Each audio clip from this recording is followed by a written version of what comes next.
시청자 여러분 안녕하세요. 재밌게 배우고 맛있게 수익 내자 런앤런 오현진 팀장입니다. 이번 한 주는 기본적으로 좀 쉽지 않은 한 주였다 이렇게 말씀을 드릴 수 있을 것 같아요. 주 후반에는 지수가 조금 약해지는 듯한 그런 모습을 보였는데 사실은 이제 기술적 분석을 어느 정도 공부하신 분이시라면 이런 시장이 나올 수 있겠구나라고 어느 정도는 예상하셨을 수 있지 않을까 싶습니다. 특히 코스닥 시장 같은 경우 급락 이후에 너무 빠른 회복, 사실상 V자 반등을 보이면서 쉬어갈 수 있는 빌미를 마련했죠. 그러니까 모든 주가라는 게 수직으로 계속 상승할 수는 없겠죠. 그때 있는 매물을 소화하고 가는 과정이 필요합니다. 그래서 이번 주에는 일단 매물을 소화하고 재반등을 준비하는 그런 과정이었다. 이렇게 이제 생각이 되고요. 국내 증시 같은 경우에는 미국 시장에 대한 연동이 굉장히 높습니다. 그래서 앞으로도 미국 증시가 어떻게 움직이는지를 꼼꼼히 체크를 하셔야 될 것 같아요. 특히 국내 장중에 나스닥 선물의 움직임에 연동된 흐름들이 많이 나타나기 때문에 나스닥 선물의 흐름도 반드시 체크하자라고 말씀드리겠습니다. 자, 이번 주 그럼 주요 체크할 포인트 뭐가 있는지 화면을 통해서 한번 살펴보도록 할 건데요. 금주의 시황 점검입니다. 오늘 두 가지 포인트를 제가 준비를 했는데요. 첫 번째는 신용카드 사용액입니다. 일단 유통주에도 어느 정도 영향이 있는 요인이고 국내도 이제 카드 관련된 종목군들이 상장이 돼 있기 때문에 관련해서 살펴볼 만하고요. 두 번째는 주택가격 상승에 따른 영향입니다. 그래서 주식시장의 부담 요인으로 작용할 수 있다라고 제가 타이틀을 정했는데 왜 그런지는 다음 표를 통해서 한번 살펴보도록 하겠습니다. 자, 보시면 이제 신용카드 사용액 증감입니다. 2019년 7월 대비 증가율과 2020년 7월 대비 증가율인데요. 보시면 2019년 7월 대비해서도 큰 폭 증가했고요. 2020년 7월 대비해서도 증가를 했습니다. 코로나에도 불구하고 신용카드 사용액, 사용률은 개선이 되고 있다. 이게 굉장히 의미 있는 요인이라고 보시면 될 것 같아요. 지금은 코로나에 대한 기조가 어떻게 바뀌었죠? 예전엔 포스트 코로나, 그러니까 코로나 이후. 근데 지금은 뭐죠? 위드 코로나입니다. 코로나가 완전히 없어질 가능성은 사실상 제로다라고 판단을 하고 있기 때문에 백신 접종만 어느 정도 이뤄지면 위드 코로나, 우리가 코로나와 함께하자.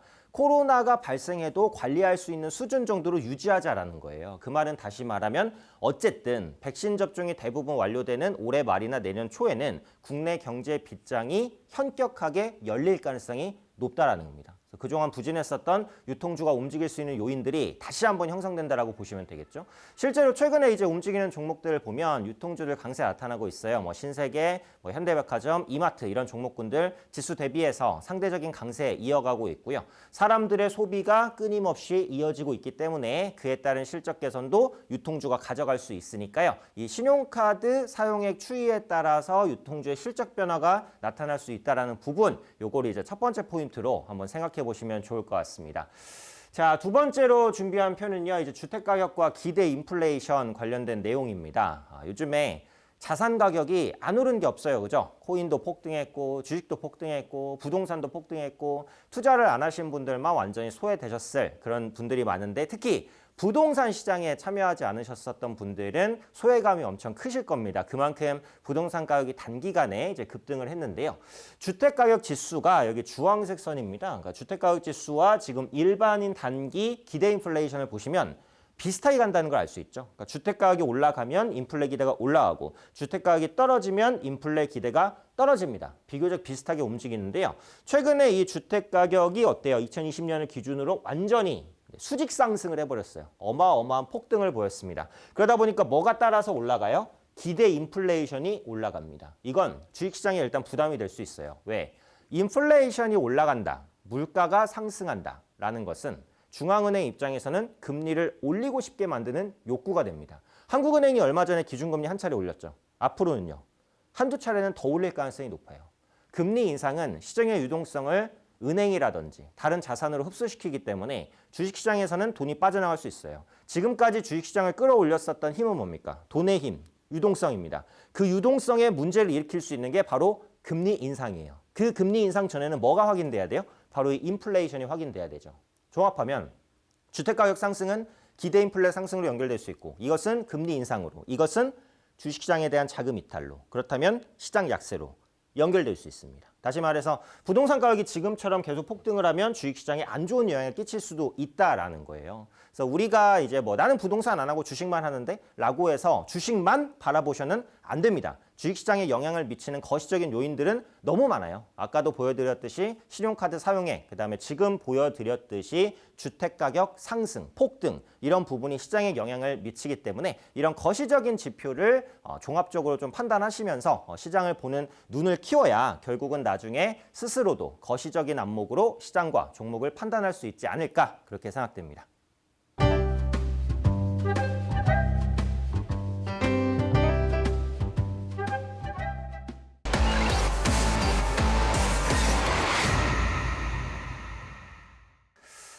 네, 이번 시간은 그 주간 검색 종목 탑5 시간입니다. 개인 투자분들께서 한 주 동안 어떤 종목을 많이 검색하셨고 또 어떤 종목에 많이 관심을 갖고 계신지를 분석을 해서 그 종목에 대한 간략한 판단을 좀 내려드리는 코너라고 보시면 될 것 같은데요. 자, 바로 첫 번째 종목부터 들어가 보겠습니다. 첫 번째로 말씀드릴 종목 포스코입니다. 포스코는 이번 주에 흐름이 어땠죠? 네, 괜찮았어요. 일단 기본적으로는 업황 개선에 대한 기대감이 부각이 됐죠. 철강주를 말씀드릴 때는 가장 먼저 체크해야 될 게 뭐냐? 전방산업입니다. 철강주의 업황이 좋아지려면 철이 많이 쓰여야겠죠. 철이 어디에 많이 쓰일까? 그 부분을 보시는 게 핵심이죠. 대표적으로 세 가지라고 제가 예전에도 말씀을 드렸어요. 첫 번째로는 건설, 두 번째는 조선, 세 번째 자동차입니다. 근데 이 세 가지 업황 전체적으로 어때요? 괜찮아요. 건설 업황, 조선 업황, 자동차 업황 나쁘지 않아요. 그나마 업황이 제일 떨어졌던 게 자동차인데 최근에 글로벌 자동차 판매량 보시면 또 양호하게 살아나는 그런 조짐들을 보여주고 있어요. 그러다 보니까 철에 대한 수요는 증가하겠죠. 상반기 포스코 실적 좋았고요. 하반기도 좋을 것 같아요. 그리고 추가적으로 뭐가 부각이 됐죠? 수소시장 육성에 대한 기대감. 이번 주는 수소 관련된 종목군들이 굉장히 뜨거웠는데 기존의 수소 관련주로 여겨지지 않았거나 아니면 수소 관련된 모멘텀이 약했던 종목들이 수소 이슈로 올라가는 이런 모습들도 많이 확인이 됐습니다. 포스코도 이 친환경 정책에 대한 관심이 많아요. 왜냐하면 기본적으로 철을 생산하는 업체는 아무래도 이제 오염을 많이 일으키는 그런 물질들을 배출하는 게 기본이거든요. 그래서 그런 부분들 때문에 탄소 포집이라든지 아니면 이런 그 유해 가스라든지 이런 것들을 저감시키는 설비들을 많이 확충하려고 합니다. 수소 관련주로 포스코가 또 엮이면서 흐름을 보였는데요. 그러니까 추가적으로 앞으로의 흐름은 어떨까? 저는 조금 상승 흐름이 약해지지 않을까 이렇게 생각을 합니다. 포스코 같은 경우에는 좋은 기업이고 실적도 좋겠지만 상반기에 주가 랠리가 워낙에 좀 강하게 나왔었던 부분이 있기 때문에 최근에는 기술적인 부담을 안고 있어요. 뭐 아주 이제 장기적 내년, 내후년 이렇게까지 본다면 전고점을 뚫고 올라갈 가능성 충분히 있다라고 봅니다만 단기적으로는 조금 무거운 종목이고 기술적인 고점까지 왔기 때문에 여기서는 쉬어갈 가능성이 있다라는 부분을 일단 염두하고 좀 대응해 보실 필요가 있지 않을까 그렇게 판단이 됩니다.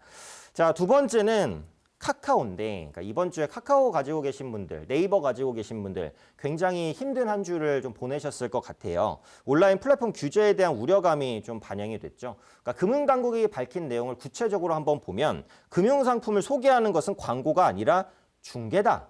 그래서 이제 카카오가 금융상품 비교 플랫폼 이런 것들을 운영하는 것은 중개이기 때문에 일부 중개업 행위에 위반된다라는 겁니다. 이렇게 되면 이제 카카오페이 상장에도 어느 정도의 이제 악재예요. 카카오페이가 이제 곧 상장을 할 건데 카카오페이가 금융상품 추천과 비교 서비스를 운영하고 있거든요. 근데 이게 지금 중개로 인정이 되면 일부 서비스를 중단할 수밖에는 없어요. 그래서 그런 부분들이 악재로서 작용할 수 있다는 거죠. 어떻게 보면 이제 금융당국이 너무 커지고 있는 플랫폼의 힘을 제어하고자 이런 이슈를 발생시킨 게 아닌가 이런 생각이 들죠. 실제로 요즘에 카카오 관련해서 뭐 다큐멘터리라든지 방송에서 프로그램 나오는 거 많이 봤어요. 근데 대부분 약간 우려스러운 시선으로 봤죠. 왜냐하면 카카오의 영향력이 너무 커지다 보니까 온라인도 장악하고 오프라인도 장악하고 그러다 보니까 대기업의 이제 독점이라든지 뭐 과점, 뭐 그에 따른 뭐 횡포라든지 이런 부분이 있지 않을까라는 우려감이 있었습니다. 그래서 그런 부분들에 칼을 들이댄 것이다라고 보시면 될 것 같죠. 사실 그동안 제가 카카오에 대해서는 보수적인 관점을 많이 말씀드렸어요. 물론 이 이슈 때문에 말씀드린 거 아니에요. 이런 이슈가 나올지는 저도 몰랐으니까. 다만 좋은 기업이고 성장에 대한 기대감 충분하고 자회사 모멘텀, 실적 모멘텀 모두 다 좋습니다만 결국은 어때요? 주가가 많이 올라왔습니다. 가격적인 부담이 있었던 상황이기 때문에 아무래도 고점을 치고 가기는 조금 어려웠죠. 자, 지금 상황에서 어떻게 해야 될까? 이미 악재는 터졌고 급락을 맞았기 때문에 당장 매도하기는 조금 어려우실 수도 있을 것 같아요. 결국은 하락에 따른 기술적 반등을 좀 노려서 빠져나오는 쪽으로 대응하셔야 되지 않을까 싶습니다. 아마 다음 주에는 이제 네이버나 카카오가 단기적인 저가 매수가 들어오면서 조금 반등에 성공할 가능성이 있으니까요. 그런 기회를 좀 비중을 축소하는 계기로서 좀 삼아야 되지 않을까 그렇게 판단됩니다. 자, 세 번째 종목인데 영화테크입니다. 제가 지난번에 전략 시간을 통해서 자동차 관련된 이제 배터리 관련된 종목군들 그리고 재활용 배터리 재활용 업체들 꾸준하게 봐야 된다. 이렇게 이제 말씀을 드렸는데요. 중국에서 전기차 배터리 재활용 방안이 발표가 됐습니다. 그러니까 지금 아직까지는 글로벌적으로 전기차가 그렇게 많지는 않아요. 근데 올해 말부터 내년, 내후년 정도에는 전기차가 어마어마하게 많아지겠죠. 한국에만 많아질까요? 아니죠. 미국, 중국, 유럽 지역에 전체적으로 전기차가 많이 팔릴 겁니다.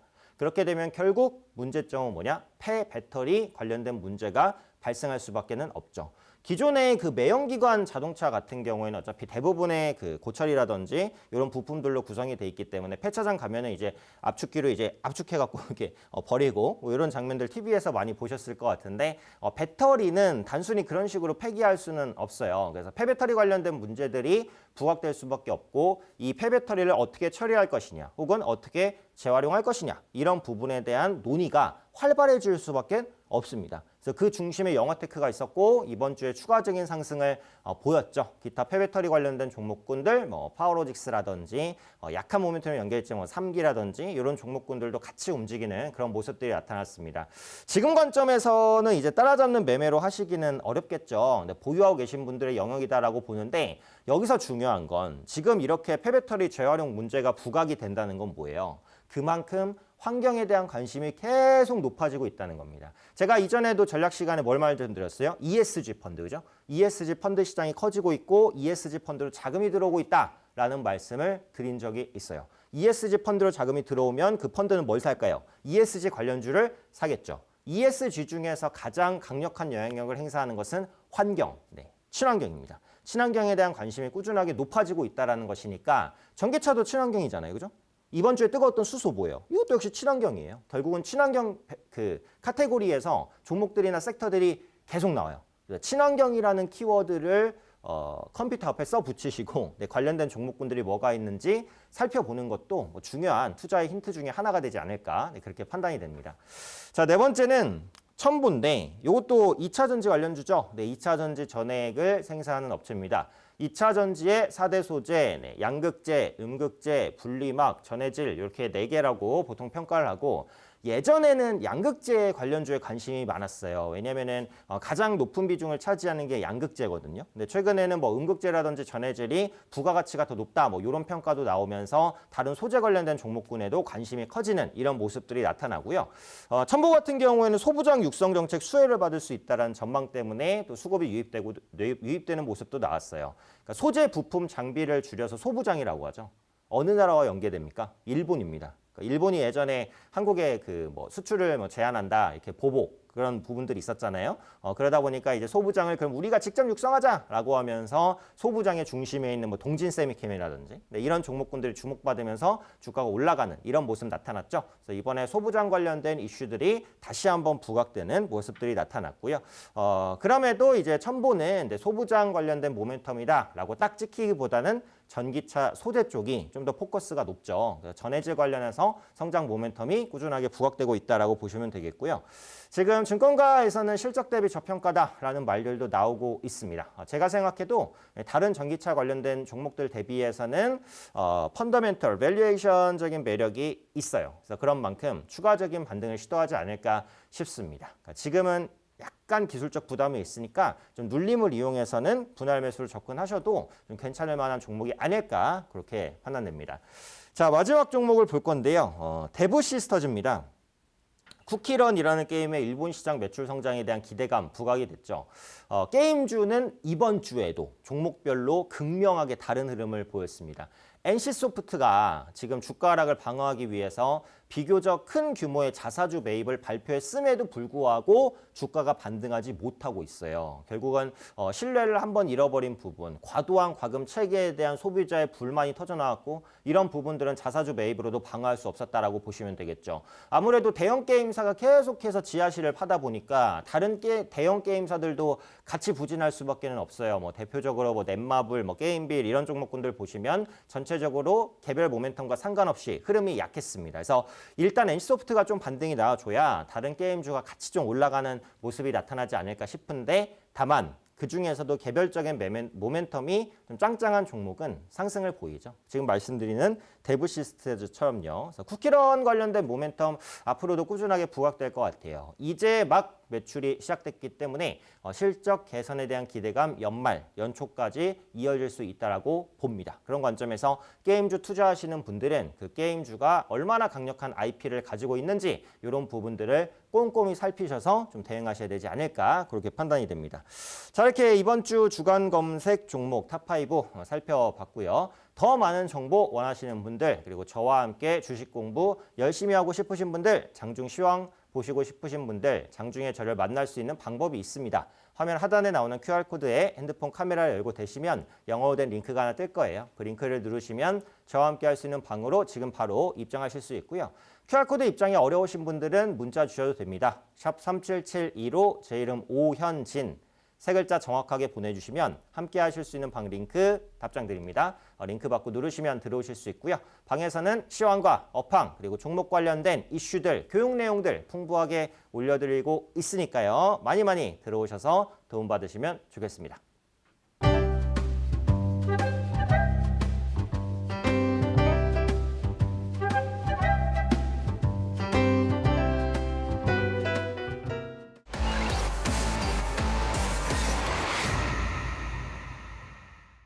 네, 이번 코너는 최고의 맛과 최악의 맛 코너입니다. 또 런앤런의 그 중심 코너 중에 하나인 종목인데요. 보통 이제 최고의 맛 종목은 주가가 많이 올라갔던 종목 중에서 찾았어요. 그런데 이번 주에 가지고 온 최고의 맛 종목은 주가는 이번 주에 부진했습니다만 최고의 맛으로 가지고 왔습니다. 왜냐하면 최근 들어서 기업 체질이 바뀌면서 뭔가 기업이 한 단계 업그레이드 해 나가려는 그런 시도를 하고 있어요. 네, 그렇기 때문에 이 기업을 한번 살펴볼 필요가 있을 것 같아요. 바로 어떤 종목이냐? 개인 투자분들께서도 아주 잘 알고 계시고 저도 개인적으로 이 기업의 제품을 많이 쓰고 있는데요. 네, LG전자입니다. LG전자는 사실 이제 지난주부터 애플카 관련된 이슈로 계속 주목받은 다음에 뭐 이번 주는 주가가 뭐 크게 올라가거나 하지는 않았습니다만 애플카 관련된 모멘텀이 어때요? 아직 꺾이지 않고 있어요. 지금 디지타임즈가 애플이 한국을 방문해서 애플카 생산을 논의했다라고 밝히면서 애플카 협력 업체로 LG전자를 비롯한 LG그룹주 대표적으로 말했고요. 그다음에 SK이노베이션도 이제 포함해서 말을 했습니다. LG그룹은 이제 LG전자, LG디스플레이, LG이노텍, 전기차 부품 생산 계열사를 많이 두고 있어요. 그리고 전장 부분에 엄청난 대규모의 투자들을 계속해서 하고 있습니다. 그래서 대규모 투자가 이루어졌으니까 당장 비용은 지출인데 이에 대한 성과는 내년부터 본격적으로 나올 것이다라고 보여지고 있고요. 어차피 LG전자는 지금 스마트폰 사업에서 철수를 했어요. 스마트폰 사업은 LG전자의 굉장히 큰 축 중에 하나였습니다. 근데 이걸 뺐어요. 이걸 뺐으면 빼고 끝이에요? 아니죠. 그 뺀 자리에 뭔가를 채워 넣어야겠죠. 그게 바로 전장이라는 겁니다. 그래서 앞으로 이 전장 사업 부분에 LG전자가 굉장히 강력한 드라이브를 걸 것으로 예상을 하고 있어요. 그러다 보니까 애플카 생산 협력 업체로도 부각되고 있고 애플은 어떤 업체죠? 뭐 애플 하면 생각나는 게 이제 아이폰, 아이패드 뭐 이런 거 기본적으로 생각나잖아요. 그죠? 예전에 이제 스티븐 잡스, 뭐 팀 쿡 이렇게 이제 생각나고 굉장히 큰 IT 업체다. 뭐 미국의 또 중심 IT 기업이다. 이런 생각까지는 나는데 정말 대표적인 게 뭐냐면요. 소프트웨어 업체라는 겁니다. 그러니까 애플은 이렇게 하드웨어를 막 찍어낼 수 있는 그런 기술력을 갖고 있지는 않아요. 다만 소프트웨어 기술에 있어서는 상당히 높은 수준의 정보들을 많이 축적해 있는 업체입니다. 소프트웨어만 가지고 물건이 나와요? 안 되죠. 소프트웨어가 있으면 하드웨어가 반드시 있어야 됩니다. 하드웨어 관련해서 파트너를 잡아야 되고 그게 LG그룹일 가능성이 있다라고 부각이 되는 거죠. 특히 앞으로도 이제 LG전자와 애플은 협력을 할 수밖에 없을 것으로 보이는데요. 지금 기본적으로 LG전자가 스마트폰 사업에서 철수한 다음에 뭐라고 있어요? LG전자 사업에서 아이폰을 판매하고 있어요. 그죠?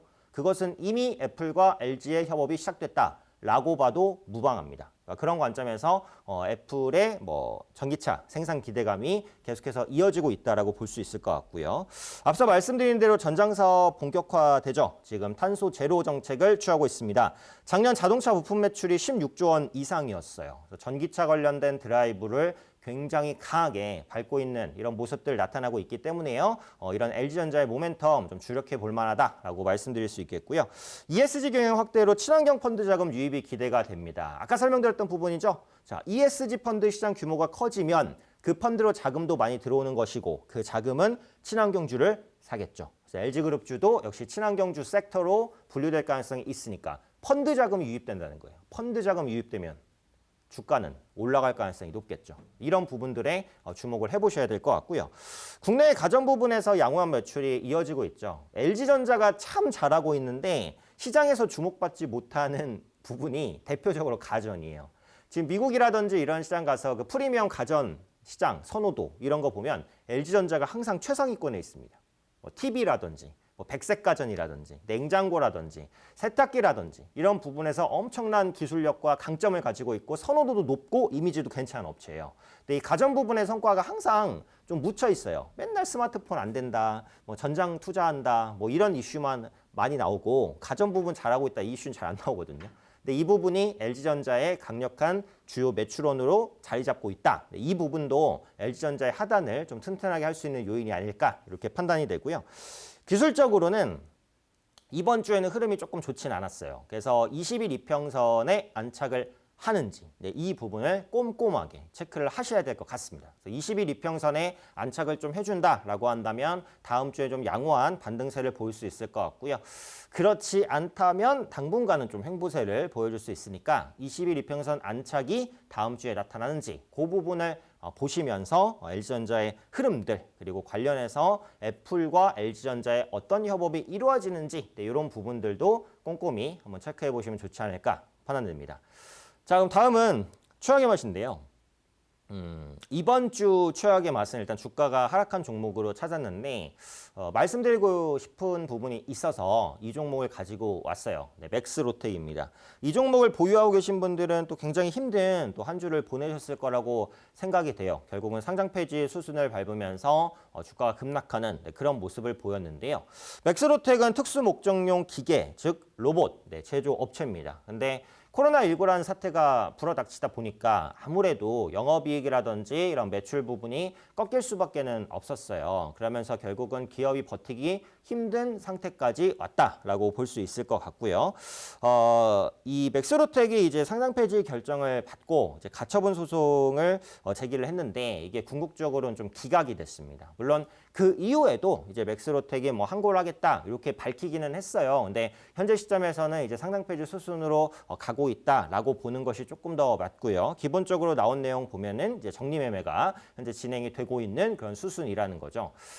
이 맥스로텍을 통해서 말씀드리고 싶은 건 이겁니다. 그러니까 기업에 대한 매매를 하실 때 내가 단타를 칠 게 아니라면, 그러니까 매수하고 어느 정도 일정 기간을 보유해 나갈 거라면 그 기업의 재무 분석은 필수다라는 거예요. 제약바이오주는 적자가 나고 있다고 무조건 두려워하실 필요는 없어요. 제약바이오주는 적자 기업이 워낙 많잖아요. 그런데 제조 기업이 연속적인 적자를 내고 있다는 것은 우습게 볼 문제는 아닙니다. 그러니까 실적 개선에 대한 기대감이 굉장히 강하게 부각이 되면 상관은 없어요. 근데 그렇지 않고 언제 실적 개선될지도 불투명한데 계속해서 부진하다라면 그거는 좀 리스크가 있을 수 있어요. 그래서 매매를 하실 때는 기업의 이제 실적이라든지 펀더멘탈 이런 부분들을 반드시 좀 보시면서 대응하실 필요가 있지 않을까.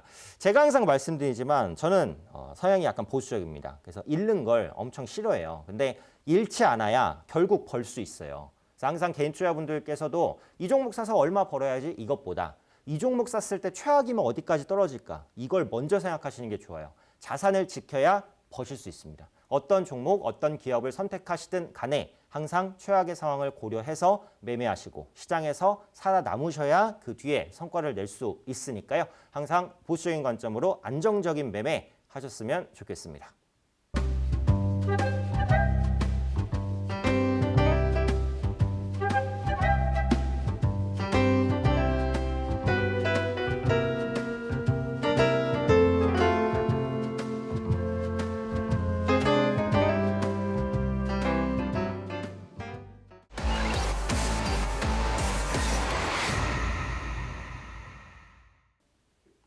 네, 이번 코너는 런앤런의 핵심 코너입니다. 공부합시다 코너죠. 제가 PT를 통해서 공부 자료를 마음껏 공개해드리고 또 개인 투자분들의 지식 향상을 위해서 노력하는 코너라고 보시면 되겠는데요. 이번 주 제가 말씀드릴 강의는 이제 기법은 아닙니다. 기법은 아니지만 개인 투자분들께서 알아두시면 굉장히 쓸모 있을 만한 주식 매매에서 꼭 필요한 강의를 준비를 했으니까요. 잘 보시고 익히셔서 매매에 활용하셨으면 좋겠습니다. 화면을 통해서 한번 만나보도록 하죠. 자, 런앤런 대표 코너 공부합시다. 오늘 말씀드릴 주제 내용, 오늘 강의 내용은요. 바로 상한가와 하한가입니다. 상한가와 하한가. 제목이 상한가와 하한가예요. 그러니까 이 제목만 보고는 이게 무슨 내용인지? 라고 이제 하실 수도 있는데요. 그러니까 우리가 주식을 하면서 제일 기분 좋을 때가 언제겠어요? 네, 상한가 먹었을 때. 그쵸? 그렇겠죠. 가장 이제 걱정될 때는 언제겠어요? 하한가 맞았을 때. 그죠? 그래서 최대한 우리가 하한가는 피하고 싶고 상한가는 먹고 싶습니다. 근데 상한가랑 하한가가 뭐 하고 싶다고 해서 되는 거예요? 그런 건 아니에요. 그죠? 내가 상한가를 먹고 싶은데 상한가 어쨌든 갔어. 내 실력이 좋은 거예요? 그건 어느 정도의 운이 받쳐준 거예요. 하한가도 맞고 싶어서 하한가를 맞습니까? 아니죠. 예상치 못한 악재가 터지거나 뭔가 여러 가지 수급 이슈로 인해서 하한가를 맞는 거예요. 그러니까 제가 말씀드리고 싶은 건 이거예요. 자, 상한가를 먹는 법, 하한가를 피하는 법, 그건 아닙니다. 근데 상한가가 됐을 때, 하한가가 됐을 때 우리가 어떤 대응을 해야 되냐, 그거예요. 그 부분에 초점을 맞춰서 말씀을 드릴 거예요. 왜냐하면 우리가 매매를 오래 하다 보면 언젠가는 상한가도 보고 언젠가는 하한가도 봅니다. 30%로 폭이 커졌다고 해도 반드시 겪게 되는 일이에요. 그럼 이런 일이 나왔을 때 당황하지 않고 어떻게 대응해야 할 것인가, 상한가와 하한가를 어떻게 바라봐야 될 것인가, 그 부분에 대해서 말씀을 드리도록 하겠습니다. 자, 그럼 내용부터 간단히 한번 살펴볼게요. 네, 상한가와 하한가 정의부터 볼까요? 상한가는 뭘까요? 네, 주식시장에서 개별 종목 주가가 일별로 상승할 수 있는 최고 가격입니다. 예전에는 15%였죠. 지금은 30%로 바뀌었습니다. 네, 하한가는 주식시장에서 개별 종목 주가가 일별로 하락할 수 있는 최저 가격입니다. 예전에는 15%였죠. 지금은 30%로 바뀌었습니다. 상한가와 하한가는 시세에 영향을 크게 줄 이슈의 발생이나 기업 내용의 급격한 변화 및 세력의 움직임 등에 의해서 나타납니다. 상한가나 하한가는 들어가기 직전이 아닌 경우 예측이 매우 어려워요. 네, 매우 어렵죠. 어떻게 하다 보니까 상한가 먹고 어떻게 하다 보니까 하한가 맞는 거예요. 대부분은 그래요. 그래서 그때 대응이 중요하다라는 거예요. 하지만 말씀드린 대로 몇 번씩은 어쨌든 경험하게 됩니다. 그에 따른 대응을 하실 필요가 있고요. 상한가와 하한가에 대한 정확한 분석과 전략이 수익률을 크게 좌우할 수 있어요. 그죠? 예를 들어서 상한가 갔는데 이거 오늘 상한가 갔네? 차익 실현 하면은 일단 30% 수익 좋다 하고 있는데 다음날 상한가, 그 다음날 상한가 이렇게 가면 어때요? 어마어마하게 수익을 볼 수 있는 기회를 놓치는 거예요. 그죠?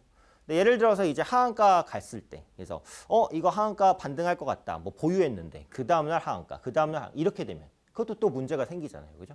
그래서 상한가와 하한가는 우리가 피할 수 없는데 그 상태에 왔을 때 어떤 대응을 할 것이냐가 굉장히 중요하다는 겁니다.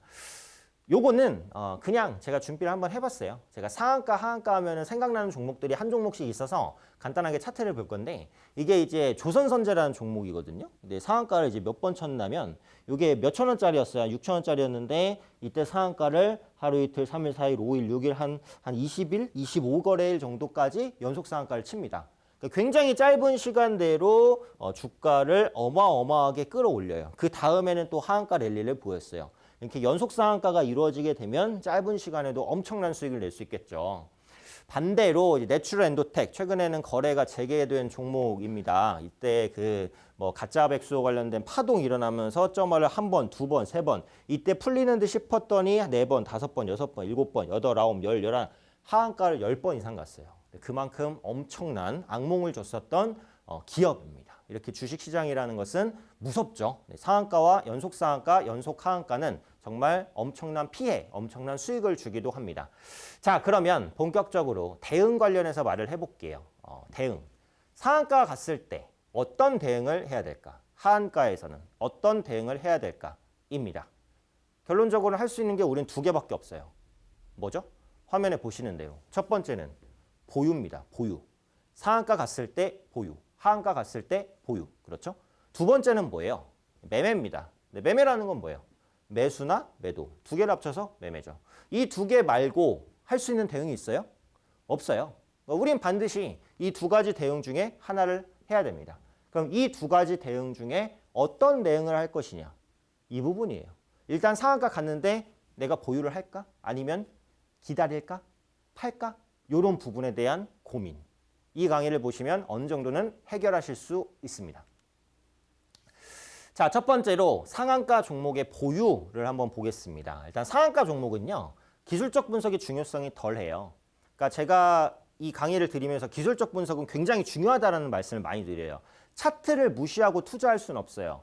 내가 워렌 버핏처럼 벤저민 그레이엄처럼 굉장히 장기 투자, 가치 투자 이런 사람이면 그냥 차트 무시하고 기업만 빠삭하게 분석해서 오래 가져가면 됩니다. 그럼 차트 안 봐도 돼요. 하지만 대부분 투자자분들은 그렇지 않아요. 짧은 시간 내에 수익을 내기를 원하죠. 그러면 차트를 무조건 봐야 돼요. 차트를 안 볼 수 없어요. 그만큼 차트는 중요해요. 그런데 이 상한가 같은 경우에는 이 기술적 분석의 중요성이 덜합니다. 왜 그래요? 상한가는 원래 더 올라갈 수 있는데 거기까지밖에 못 올라가도록 묶었기 때문에 더 못 올라가는 거예요. 그래서 그 위에 저항이 있던 없던 이게 그렇게 크게 중요하진 않아요. 이 상한가 자체의 힘을 파악하는 게 중요하거든요. 매물이 있더라도 상한가의 힘에 따라서 빠른 소화가 가능하고요.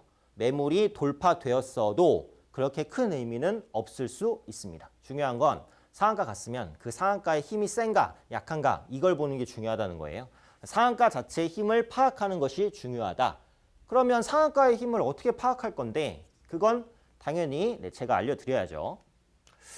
자, 보겠습니다. 강한 상한가가 무엇일까? 심플하게 요것만 한번 보세요. 상한가 잔량은 당일 거래량의 10% 이상이면 강한 상한가로 판단을 한다. 상한가 잔량이라는 건 뭐죠? 상한가 갔을 때 상한가에 사려고 걸어놓은 물량, 그 물량이 어느 정도 되냐? 그거예요. 그날 일어난 거래량의 10% 이상의 물량이 상한가에 붙어 있다. 그럼 그것은 강한 상한가로 다음 날도 급등할 수 있다고 염두할 수 있고요.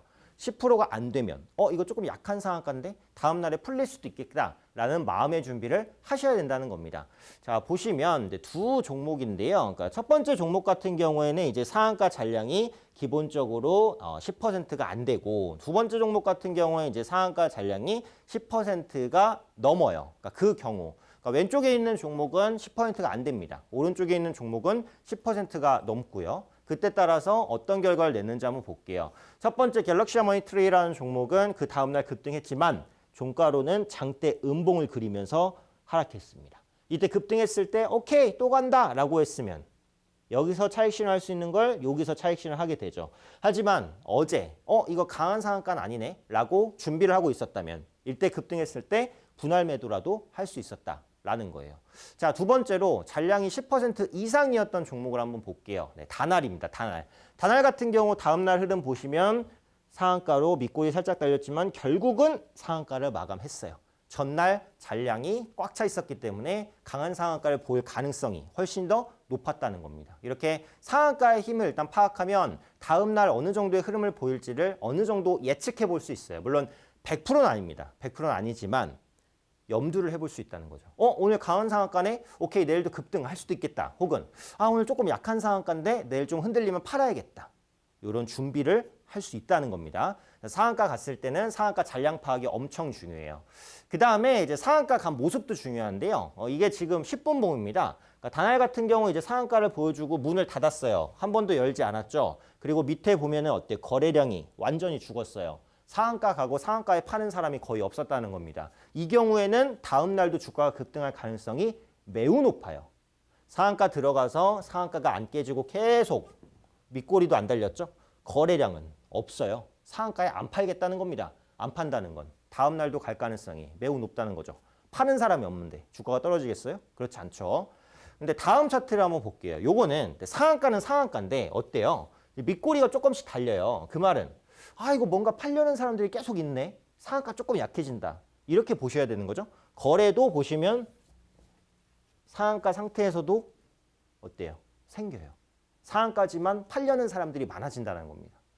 그럼 그 다음에 주가는 좀 약해질 수 있겠죠. 이런 가능성들을 염두를 하고 매매를 하셔야 된다는 겁니다. 요거는 이제 참고사항인데 어떤 형태로 간 상한가가 제일 세냐 이거예요. 그래서 이 네 가지의 봉은 일봉인데 일봉상 다 상한가예요. 요거는 우리가 제일 좋아하는 점상한가. 시작부터 상한가 가서 끝날 때까지 한 번도 안 깨진 거. 요거는 밑골이 길게 달리면서 결국 올린 상한가. 요거는 여기서 시작해서 내려갔지만 올린 상한가. 요거는 시작부터 끝까지 밀어붙인 상한가. 어떤 상한가가 제일 셀까요? 이 네 가지는 모두 강한 봉입니다만 저는 개인적으로 당연히 이제 요게 제일 싸다. 요게 나왔으면 매도하시면 안 돼요. 네. 다음 날도 급등해서 또 점으로 상한가 갈 가능성이 높으니까요. 저는 두 번째로 쓴 건 이거라고 생각해요. 이거. 지금 밑꼬리가 이만큼 달렸다는 건 시작해서 여기까지 장대 음봉을 그렸다는 거거든요. 근데 그걸 다 말아 올리고 종가로 끝냈어요. 엄청난 힘의 개입이라고 봐요. 그 다음에 쓴 건 요거. 여기서 시작했지만 음봉 살짝 만들고 종가까지. 제일 약한 건 이거. 물론 이제 그 상대적으로 그렇다는 겁니다. 상한가를 갔을 때 봉의 흐름이 이렇게 상한가를 간다. 무조건 보유하세요 일단. 이렇게 상한가를 가도 강한 상한가입니다. 다음 날도 오케이 급등할 수 있겠다. 요거는 세긴 센데 약간 불안할 수 있겠다. 요거는 다음 날 매도할 준비도 하셔야 돼요. 네. 그러니까 그 순서대로 이제 봉에 따라서 힘의 크기가 다르다고 보니까 이 부분도 참고하세요. 그럼 제가 두 개 말씀드렸죠? 첫 번째 잔량을 파악하자. 두 번째는 상한가 간 봉의 모양을 파악하자. 요겁니다. 자 그리고 이게 더 중요할 수도 있는데요. 상한가 종목의 매수예요. 어떤 종목이 상한가를 갔는데 내가 그 종목을 사고 싶어. 그럼 어떻게 해야 될까요? 상한가 종목의 매수는 상한가의 매수를 걸어두는 방법밖에 없어요. 다른 방법이 있어요? 없죠. 자, 이 종목이 상한가를 갔는데 상한가에서 매수하려면 최고가에다가 매수를 이렇게 걸어둬야 됩니다. 그죠? 그거 말고 살 수 있는 방법은 없어요. 걸어둔다고 사줘요? 사질 수도 있고 안 사질 수도 있어요. 사고 싶어도 못 살 수도 있고. 그게 상한가 종목의 매수입니다. 그런데 제가 하고 싶은 말은 뭐냐면요. 상한가 종목을 매수하고 싶다고 상한가에 매수를 걸어두는 건 별로 좋은 방법이 아니라는 거예요. 그걸 말씀드리기 위해서입니다. 다음 내용을 한번 볼게요. 자, 상한가 매수 물량이 매수되었을 경우는 뭐예요? 내가 상한가에 매수를 걸어뒀는데 그게 매수됐어. 그 말은 뭐야? 내 앞에 걸었던 상한가 물량이 매도로 다 없어지고 내 것까지 왔다는 거예요. 그러면 그건 강한 상한가예요? 그건 강한 상한가가 아니지. 내가 걸어놨을 때 내 앞에도 상한가에 살려는 사람이 이만큼이나 있었는데 그 물량이 다 소화되고 나까지 차례가 왔다? 그 경우에는 상한가가 풀렸을 가능성이 높아요. 내가 상한가에 매수 걸어놨는데 상한가 풀려서 뚝 떨어져 봐. 바로 마이너스예요. 그죠? 자, 그럼 두 번째. 상한가에 매수를 걸었는데 매수가 안 됐어. 그건 뭐예요? 강한 상한가죠. 왜? 내 앞에 있던 매물이 소화되지 못했으니까. 파는 사람이 없다는 거예요. 파는 사람이 없다는 건 또 올라갈 수 있다는 거죠. 그래서 상한가 매수 물량에 매수되지 못했을 경우에는 다음 날도 급등 가능성이 높아. 근데 나는 이때 매수하고 싶은데 이때 매수가 안 돼. 그죠? 근데 매수가 됐을 때는 상한가가 풀렸을 가능성이 높아요. 무조건 풀린다는 거 아니에요. 가능성이에요. 풀렸을 가능성이 높아요. 그러면 상한가에 매수를 걸어두는 전략은 일반적으로 좋은 전략이 아니에요. 아니죠. 그러니까 웬만하면 상한가에 매수를 거는 전략은 피하시는 것이 좋습니다. 무조건 실패한다는 거 아니에요. 하지만 실패 확률이 높아요. 그러니까 그 부분은 조심하셔야 돼요.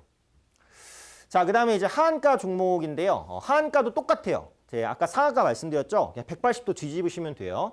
하한가 전량은 당일 거래량의 10% 이상이면 강한 하한가로 판단이 됩니다.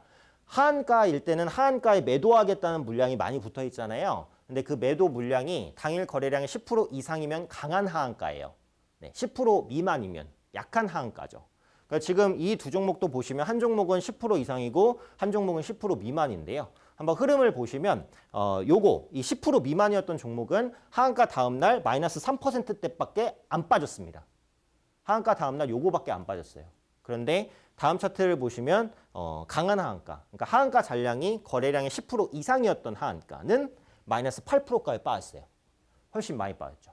그래서 하한가 잔량에 따라서 다음 날 어느 정도까지 빠질까 이런 부분을 예측을 해볼 수가 있다는 거예요. 그래서 이 부분을 한번 염두를 해두시면 좋을 것 같고요.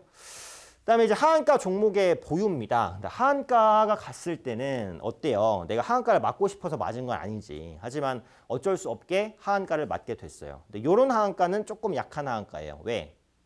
일단 장 후반에 하한가를 들어갔고요. 장 후반에 네, 이게 분봉이죠. 분봉. 1분봉인데 장 후반에 하한가를 들어갔고 하한가에서 어느 정도 거래량도 나와요. 그건 뭐예요?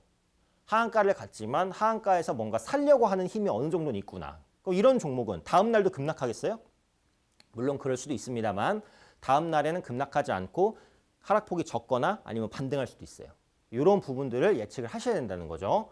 자, 근데 다음 거 볼게요. 요거 같은 경우에는 하한가 빨리 들어갔고 문을 닫았는데 하한가에서 거래가 거의 없어요. 이건 뭐예요? 하한가에 사는 사람이 별로 없죠. 이런 종목은 다음 날도 급락할 가능성이 높죠. 그러니까 분봉을 보셔도 이 하한가의 힘을 볼 수 있다라는 거예요. 이걸 예측하고 그 다음 날을 맞는 것과 그렇지 않고 다음 날 맞는 것은 현격한 차이입니다.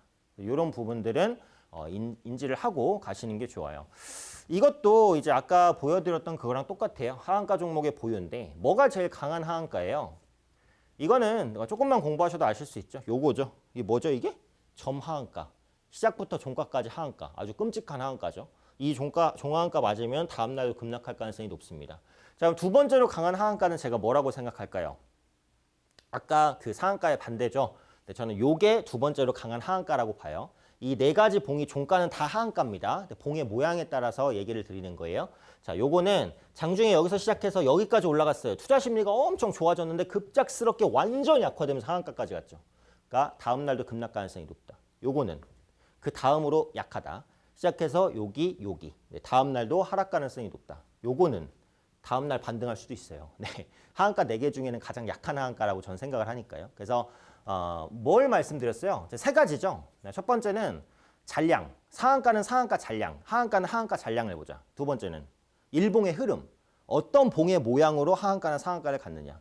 세 번째는 분봉의 흐름, 1분봉이나 5분봉 이런 것들을 봤을 때 하한가나 상한가를 언제 들어갔고 하한가나 상한가에서 거래량이 어느 정도 터지는지 이걸 보자는 거예요. 이렇게 되면 내가 상한가나 하한가를 맞았을 때 어떤 전략을 짤지를 어느 정도 예측하고 해볼 수가 있다는 겁니다. 하한가 종목의 매도는 하한가의 매도를 걸어두는 방법밖에 없는데 이것도 저는 별로 좋은 방법이 아니라고 생각해요. 아까 상한가 때랑 마찬가지예요. 네, 왜 그럴까 설명을 보면 하한가 매도 물량이 매도되었을 경우엔 어때요? 내가 하한가에 매도를 걸었어요. 근데 그 매도가 됐어요. 그 말은 뭐예요? 하한가에 팔고 싶은 사람이 엄청나게 많이 걸어왔는데 내 차례까지 와서 매도가 된 거죠. 그건 하한가에서 사는 사람이 엄청 많았다는 거예요. 그러면 그때 하한가가 풀렸을 가능성이 높아요. 하한가가 풀렸다는 건 반등했다는 건데 나는 하한가에 팔았으니까 잘한 거예요? 아니죠. 자, 밑에 하한가에 매도를 했는데 매도가 안 됐어요. 그건 뭐예요? 하한가에 내가 매도를 걸어놨는데 이 앞에 물량이 안 팔렸다는 거예요. 그건 강한 거죠. 그 경우에는 다음 날도 급락 가능성이 높아요. 나는 이때 팔고 싶은데 이때 안 팔려요. 이때는 팔려요. 이때는 팔으면 됐어요? 아니에요. 결론은 뭐예요? 하한가에 매도를 걸어두는 방법은 일반적으로 별로 좋은 방법은 아니다라는 거예요. 그러니까 다음 날의 흐름을 보고 천천히 보시는 게 더 낫다. 절대적이라는 건 아니고요. 상대적으로 그렇습니다. 자, 이제 종합입니다. 상한가와 하한가 결론인데요. 상한가에서는 수급으로 상한가의 힘을 판단해서 보유 여부를 결정하고 상한가 매수는 지양한다. 지향 아니에요. 네, 지양입니다. 지양. 하한가에서는 수급으로 하한가의 힘을 판단하고 하한가의 매도는 지양한다. 그러니까 지양은 뭐예요? 그러니까 웬만하면 하지 말라는 거죠. 네, 그래서 요 글로 앞서 말씀드렸던 20분 강의를 다 정리할 수 있어요. 그래서 요 글의 내용을 이제 잘 인식을 하시고 이유는 제가 앞서 말씀드렸으니까요. 조금 헷갈리시는 분들은 다시 보기까지 한번 이용을 하셔서 공부를 하시면 좋지 않을까 싶습니다.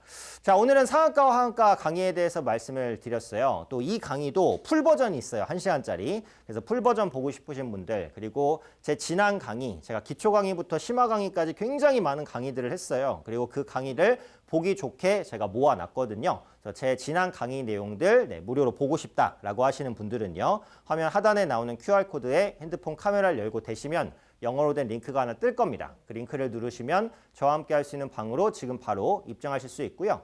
QR코드 입장이 어려우신 분들은 문자 주셔도 됩니다. 샵 3772로 제 이름 오현진 세 글자 정확하게 보내주시면 함께 할 수 있는 방 링크 문자로 답장 드립니다. 문자로 답장 받고 링크 누르시면 들어오실 수 있고요. 방송이 나가고 있는 지금만 입장하실 수 있어요. 네, 방송 이후에는 입장이 불가하니까요. 네, 지금 꼭 들어오셔서 장중에 많은 강의 자료 받고 공부하시고 성공 투자하실 수 있도록 제가 힘껏 도와드리겠습니다.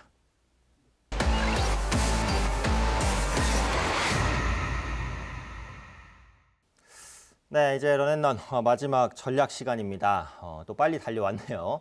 전략이 또 중요할 것 같아요. 그러니까 이전에는 시장이 이제 변동성이 크지 않았을 때는 전략의 중요성이 떨어졌는데 지금은 시장 변동성이 커졌죠. 그렇기 때문에 지금은 전략이 매우 중요하지 않나 이렇게 생각이 됩니다. 전략을 이제 한번 기본적으로 짜보면요. 첫 번째는 자동차 관련된 주변주를 보자. 내가 그 말씀을 한번 드리고 싶어요. 자동차 주변주라고 하면 뭐예요? 일단 완성차 업체도 되겠죠. 그다음에 부품주도 되겠죠. 전기차 관련주, 그다음에 수소차 관련주, 충전소 관련주, 자율주행 관련주 이런 종목군들이 다 자동차 주변주입니다. 왜 그럴까? 한 3주 정도 전부터 이 자동차 주변주들이 굉장히 세요. 전기차, 배터리, 소재, 그다음에 이번 주는 수소차 셌고 이번 주에 또 눈에 띄는 게 뭐였어요? 자율주행차 굉장히 셌죠. 모바일 어플라이언스 급등했고 모트렉스도 상승 추세 이어가고 아마 다음 주에는 이번 주에 움직이지 못했던 다른 자율주행 종목군들이 움직일 가능성이 매우 높아요. 그렇다는 건 뭐예요? 지금 시장의 수급이 어디 있어요? 자동차 주변주에 머무르고 있습니다. 지금 자동차 관련된 종목군들을 보셔야 되고 근데 그나마 이제 제일 못 움직인 게 완성차 업체예요. 완성차 업체. 현대차, 기아, 현대모비스는 많이 못 움직였죠.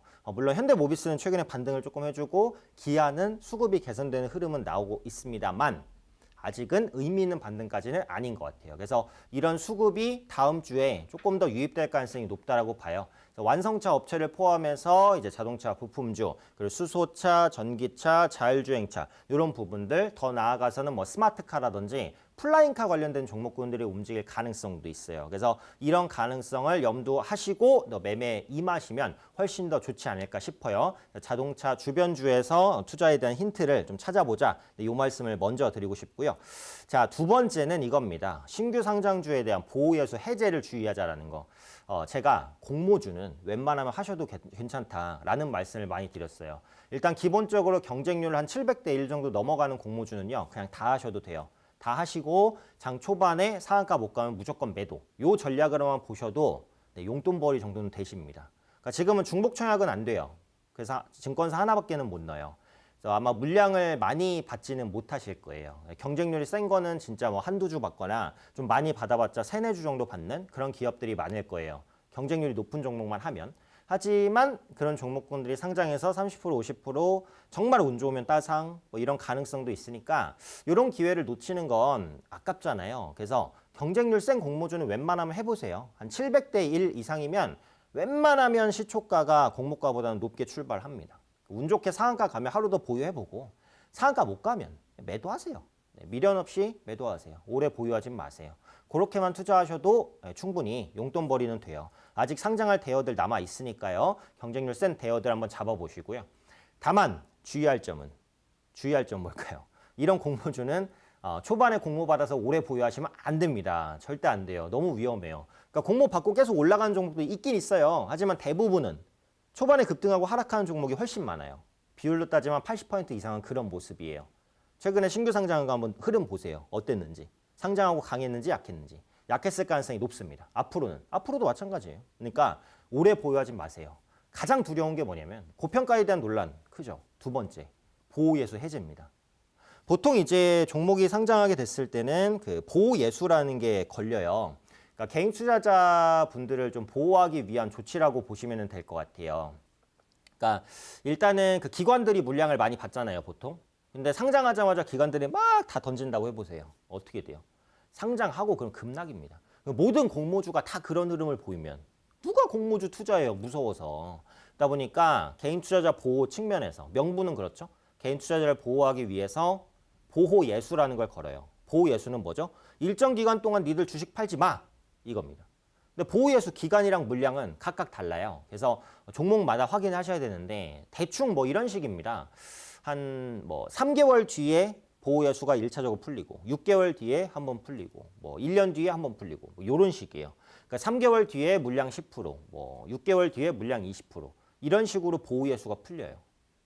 보호예수가 풀린다고 물량이 무조건 나와요? 그건 아니에요. 근데 보호예수 풀리기 직전에 보호예수 풀리니까 물량 많이 나오겠지? 라는 우려감으로 주가가 먼저 떨어져요. 왜? 주식은 항상 선반영이니까. 그래서 이런 부분들을 맞게 되시면은 큰 손실을 거둘 수도 있어요. 그래서 공모를 받으셨으면 오래 보유하지 마세요. 초반에 상승하고 급등하면 일단 던지고 나온다. 그렇게 보시는 게 중요하고요. 더 위험한 건 뭐다? 신규 상장주를 상장한 지 며칠 안 됐는데 사는 거. 진짜 위험해요. 진짜. 공모하다가 사서 물리신 분들 너무 많이 봤어요. 절대 그건 너무 위험하니까 절대 하지 마세요. 그 종목이 좋으면 차라리 상장 때 참여를 하시던가 아니면 나중에. 그러니까 보통 공모주가 그 기간 조정을 끝내는 기간이 한 6개월 정도, 한 1년 요 정도거든요. 그럼 그 이후에 공모 다음에 이제 주가가 많이 빠져서 바닥에서 이러고 올라올 때가 있어요. 그때 사셔도 안 늦어요. 절대 안 늦어요. 네, 저 믿고 상장한 거 사지 마세요. 물론 그때 상장하고 급등할 수도 있어요. 맥스트나 이런 종목처럼. 하지만 그런 종목은 비율 자체가 많지 않습니다. 네, 그런 건 진짜 운 좋아야 그런 거 가능해요. 그래서 상장한 종목은 절대 건드리지 마시고요. 공모에 참여하시거나 조정 받은 다음에 사시고요. 특히 뭘 주의하자? 보호예수 풀리는 거 주의하자라는 거죠. 그러니까 전략은 제가 두 가지로 정리해드렸습니다. 첫 번째 섹터는 자동차 주변 종목군들, 전기차라든지 수소차, 자율주행차, 플라잉카 뭐 이런 종목군들 움직일 가능성이 있으니까 눈여겨보자. 이게 첫 번째 전략이고요. 두 번째는 신규 상장주의 보호예수 해제를 주의하자. 공모주 급등하면 그때 던지고 나오세요. 심플하게 하셔야 됩니다. 너무 미련 갖고 장기로 끌고 가고 이러면 리스크 있으니까요. 보호예수 해제가 언젠지 그것도 꼼꼼히 보셔야 돼요. 자, 그래서 오늘 여기까지 런앤런 제가 준비한 시간 마치도록 하겠습니다. 항상 빨리 달려오면서 제가 내용들을 잘 전달했나? 이런 걱정들이 있어요. 네, 걱정들이 있는데 또 이렇게 뭐 잘 봤다, 도움됐다 이렇게 남겨주시면 또 뿌듯하기도 하고요. 또 그런 마음도 많이 듭니다. 앞으로도 런앤런 알찬 정보로 열심히 꾸려가도록 하겠고요. 이 시간 이후에 또 저를 만나시고 싶으신 분들, 또 저의 풍부한 많은 강의가 보고 싶어요, 공부하고 싶어요, 장중에 저를 만나고 싶어요 하시는 분들은요. 화면 하단에 나오는 QR코드에 핸드폰 카메라를 열고 대시면 영어로 된 링크가 하나 뜰 겁니다. 그 링크를 누르시면 저와 함께 할 수 있는 방으로 지금 바로 입장하실 수 있고요. QR코드 입장이 어려우신 분들은 문자 보내주셔도 됩니다. 네, 샵 3772로 제 이름 오현진 세 글자 정확하게 보내주시면 함께 할 수 있는 방 링크 문자로 답장 드리니까요. 문자로 답장 받으시고 링크 누르시면 됩니다. 참여하시면 평일 장중에 시황, 종목 그리고 풍부한 정말 많은 교육 자료들 제가 제공해드리고 있으니까요. 공부하실 분들 많이 들어오셔서 도움받으시면 좋겠습니다. 자, 그럼 저는 여기서 물러가도록 하고요. 다음 시간에 다시 찾아뵙도록 하겠습니다. 시청해주신 분들 고맙습니다.